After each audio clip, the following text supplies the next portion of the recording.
I'm Dr. Romerico Torres. I come from the Philippines.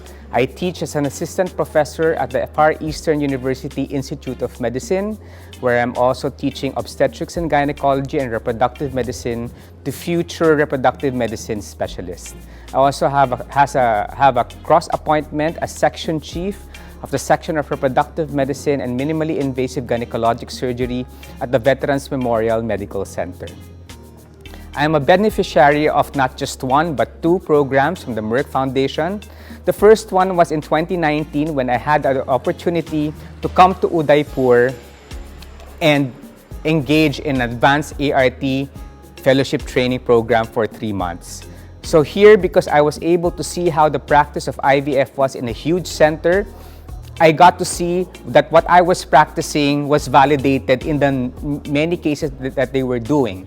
So it gave me the confidence to continue with what I was doing, and also because of the renewed refinements that I was able to learn from our mentors, it kept me more to improve my practices and consequently increase the number of cases that I am doing. And then during the pandemic, a year after, I was able to gain another scholarship for an online master's in the Biotechnology of Human-Assisted Reproduction and Embryology from the Instituto Valenciano in Fertilidad from the University of Valencia, Spain.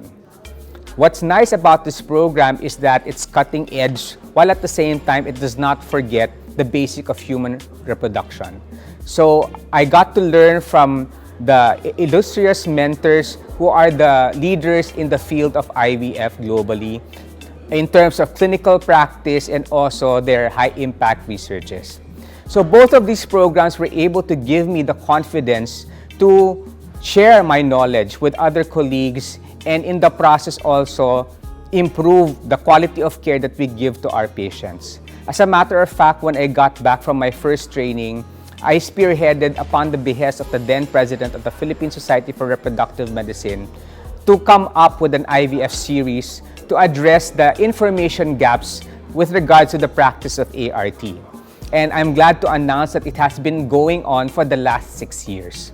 And we've been getting a lot of good feedback from our mentors, and we intend to continue this as we go along the next couple of years.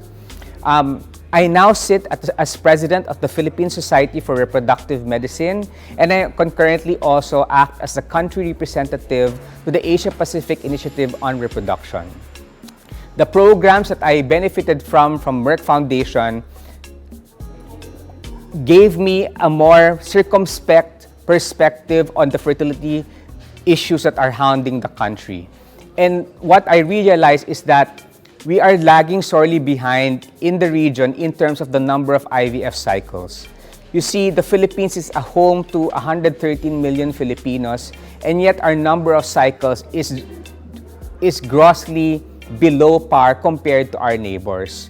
And this is the training that I got gave me the confidence to issue the challenge to the Philippine Society for Reproductive Medicine to increase our number of cycles to 10,000 over the next 5 years.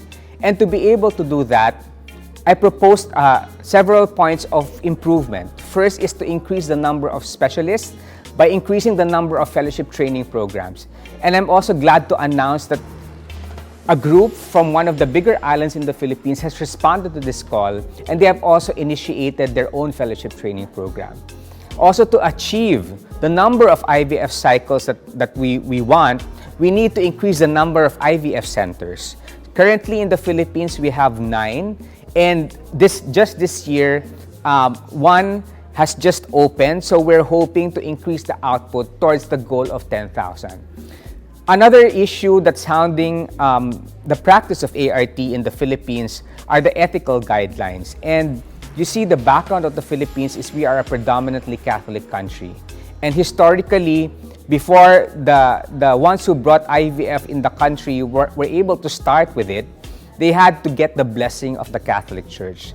And as you can see, in the guidelines that were put forth, much of it is reflective of the ethics that are being proposed by the Catholic Church.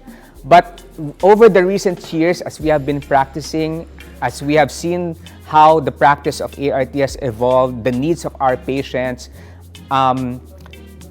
we have come up with a consensus guideline using a very good method to get the voice of everyone. So it's not just the voice of people who have the loudest speaking, who are speaking loudly about their passion, about their convictions, but it's actually all members of the society being given that singular voice so that they can be heard. And we've seen from the results of that study that what is allowable, say for example in terms of third-party ART surrogacy, is changing. And as a matter of fact, we are spearheading, together with Congress, we are trying to come up with a bill that's going to regulate ART practice and potentially also third-party and surrogacy in the country, depending on how things go with Congress. So with all of these things that has been going around since the time that I got my fellowship training program, I'm very grateful to Merck Foundation for all the help that they were able to give me in terms of acquiring these programs to improve the quality of fertility care in my country. Thank you.